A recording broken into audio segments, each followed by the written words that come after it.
Alam ko na kung bakit mahal mo pa yung ex mo, Maya. Bakit? Bakit? So, mahal mo pa. Huh? Mahal mo pa? Hindi oh. Hindi. Mahal mo pa eh. Nakangiti ka pang sumagot, sabi mo, bakit? Ano yun? Bakit? Tinatanong ko kung bakit mo tinatanong yan, eh ikaw lang naman mahal ko. Sige. Kala mo ah. Sino favorite mong jowa? Ikaw. So, may iba pa. Look, ba't ka magkakaroon ng favorite kung ako lang jowa mo? So, may iba pa. Bi naman eh. Bi naman eh. Magpakahirap ka suyuin ako. Bye. Kaka-tiktok mo yan, Solana. Sino ba kasi nagpauso ng tanong na yun? Love. Sorry na. Nanalo tayo, Esther. What if mag-celebrate tayo? Ayoko, ikaw na lang. Minsan lang, dali na mag-celebrate na tayo. Oh, Esther, okay ka lang? Ano ba? Ano bang problema mo? Esther, kumain ka na. Ano, Esther, hindi mo pa rin ako papansinin? Nung nagising ka, wala ka man lang reaction kung bakit nandito ako. Nung sinabi ko nag-aalala ka, wala ka pa rin sinabi. Kausapin mo naman ako. Hindi mo na dapat ako dinala dito, Rave. Napaka-OA mo, tsaka bakit nandito ka pa? Kasi, iwan mo na ako, kaya ko na sarili ko. Acid reflux lang to, makakalabas din ako maya-maya. Lagi ka raw nandito, ibig sabihin, hindi mo inaalagaan yung sarili mo, Esther. Ano ba yung nasa utak mo, ha? Puro aral na lang, ganun. Tapos ano, pagkain mo, mga libro. Baka hanggang sa panaginip, nag-aaral ka pa rin. Paano magagawa ko? Hindi naman ako katulad mo na mayaman na pwedeng pa-chill-chill lang sa tabi. Kailangan ko ma-maintain yung scholarship ko, Rave. Just let me help you. Hindi ko nga kailangan ng tulong mo. Umalis ka na, sabi. Tigas mo, Esther. Alam mo ba yun? Ikaw na nga yung tinutulungan. Ikaw pa yung galit. Alam mo, bahala ka na sa buhay mo. Himala, hindi mo inaasar ngayon si Esther. Mas mataas yung score mo sa kanya, di ba? O anong pake ko? Bago yan ah.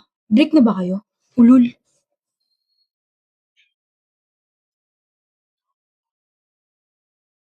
Esther, tumawag kayo ng ambulansya. Esther, gising! Ano ba yun? Akala ko. Akala ko nahimatay ka na naman. Huwag ka nga matulog ng ganun. Parang hindi ka humihingi. Nakatulog lang ako, Rave. Tsaka, akala ko ba bahala na ako sa buhay ko? Akala ko ba? Parang paki ko. Ay! Nahiya. O, pagkain.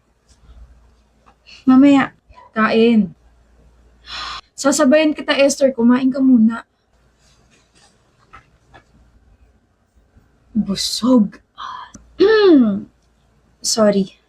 Sorry saan? You were just trying to help me pero tama yan, Esther. Maging aware ka sa ginawa mo. Nangaasar ka ba, Rave? Pinapa-realize ko lang sa'yo na mali ka. Di mo rin naman ako natiis. Di mo kasi alam kung gaano kakaputla nung dinala ka sa ospital. First time kong makakita ng ganun, sobrang nag-alala ko, promise. Akala ko nga mamamatay ka na tapos malaman-laman ko na pabalik-balik ka pala dun, hayop na yan. Ganito pala yung feeling, no? Na may nag-aalala sa'yo. How about your parents? Parents? May mga sariling mundo yun. Sugal ang mundo ng mga yun. Naawa ka? Hindi. Bakit natahimik ka? Iniisip ko lang kung paano ko sasabihin na kung hindi mo kayang alagaan yung sarili mo, edi ako na lang gagawa nun. Nga pala, bakit mo ako tinutulok pala yung nasa ospital tayo ha? Sungit-sungit mo. Ayoko kasing ma-attach sa isang tao. Okay, hindi ako komportable. Babaguhin natin yan.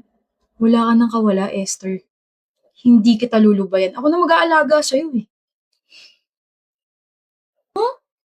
Anong ginagawa mo rito sa tapat ng bahay namin? I'll be fast. Gusto ko lang ibigay sa mga to. Ano to mga to? Isang paper bag, nandiyan lahat ng mga ginawa kong reviewers for our upcoming exam week. Alam ko meron ka na pero mas makakatulong kung babasahin mo rin yung akin para mas lumawak yung understanding mo. Oo na, ikaw na mas matalino sa akin. Matagal ko na tinanggap yun. Talaga? Etong isang paper bag, pagkain natin. Huh? Dito ka kakain? Bawal. Hindi, hinatid ko lang, tapos pagka-uwi ko, makikipag-video call ako sa'yo para sabay tayo kumain. Kung okay lang din, sabay na rin tayo mag-aral. What do you think? I think, kailangan mo nang umuwi. Sabay tayo, huwag mo munang kakainin, magtatampo ko. Babush!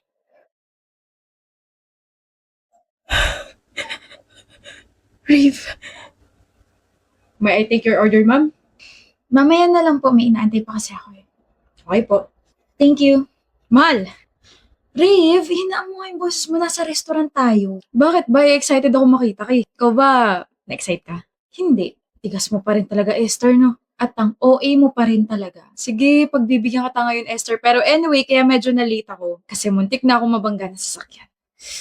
Walang Diyon na yan. Ano? Ayos ka lang ba? Oo naman. Sabi ko kasi marami pa akong pangarap kasama ka. Lapitin ka talaga ng mga disgrasya, no? Alam mo, konti na lang, hindi na kita papayagan mag-drive at saka mag-commit mag-isa. Speaking of disgrasya, naalala mo yung munti ka na mabangga 6 years ago? Ganon na ganon yung feeling ko every time na may kinukwento ka na ganyan. Naalala ko yun, naiyak ka pa nga sa kabi. Bakit ka umiiyak? Akala ko, akala ko nabunggo.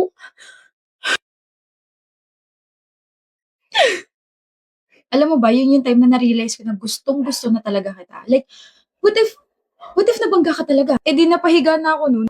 Sayang, sana tinuloy mo na tapos doon ka na natulog. Alam mo, mahal, wala ka pa rin kupas. Ang corny-corny mo pa rin mag-joke. Sabi ko naman kasi sa'yo, mag-enroll ka na sa club ko. Club? The Anti-Kakornihan Club. O saan ka pupunta? Sa CR, sama ka. Pwede? Manahimik ka nga dyan. Love you, Esther. Oo na, I love you too. Kilig. Sorry. Alam ko. Alam ang alin.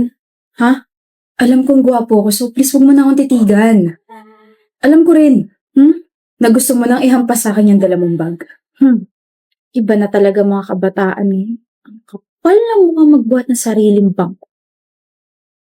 Kala ko naman kapag nag-college na ako, pwede na ako magsuot ng kahit na ano. Ha-uniform pa rin pala.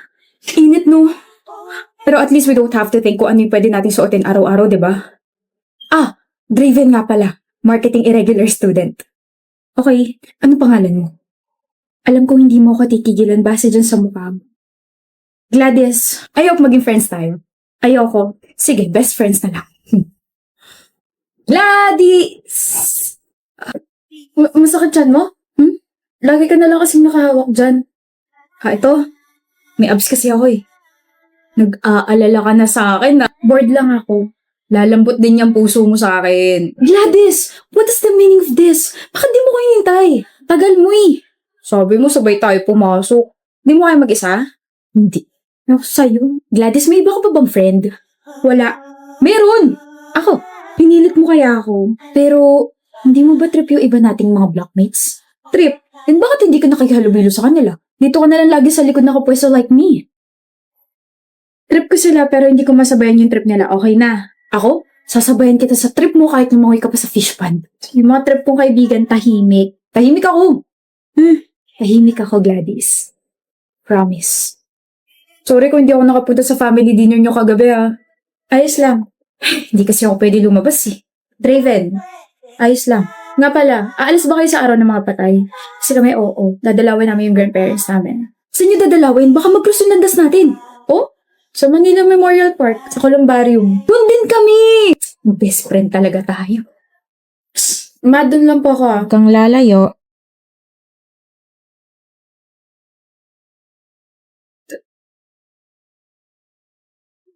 Draven Galvez. You know my brother? Po? Brother? I'm sorry, I'm just surprised. First time kasi na may ibang tao lumapit sa vault niya. Draven Galvez? Draven Galvez, kilala mo ba siya? He doesn't have any friends, pero based from your reaction, parang kilalang kilala mo siya. Patay na siya. Huli ka na sa balita. Since last year pa, 2 saksak sa tiyan. He was murdered inside the campus. Gladys! Bakit nandito ka sa campus? Araw ng mga patay na. Bakit naka-uniform ka? Bakit? Totoo ba? Totoo bang patay ka na? Sorry, hindi ko sinabi. Naghihintay ako eh. Naghihintay ako na may makita sa akin dito sa campus at madalaw ako ng taong yun sa vault ko. Yun yung huli kong kailangan gawin bago ako payagang makaalis dito sa school. I sometimes wonder bakit laging malungkot yung mga mata mo. Na kahit nangiti ka, natawa ka, hindi yun nawawala. na parang nanghihingi ng tulong. Kaya pala palagi kang nakahawak sa tiyan mo.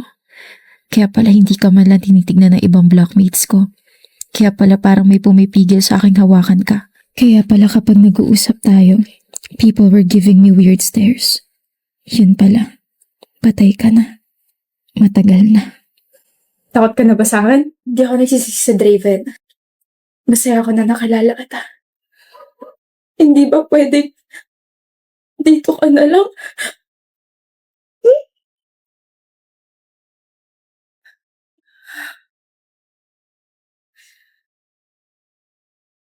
Gusto kong punasan yung luha mo kaso dito ka na lang.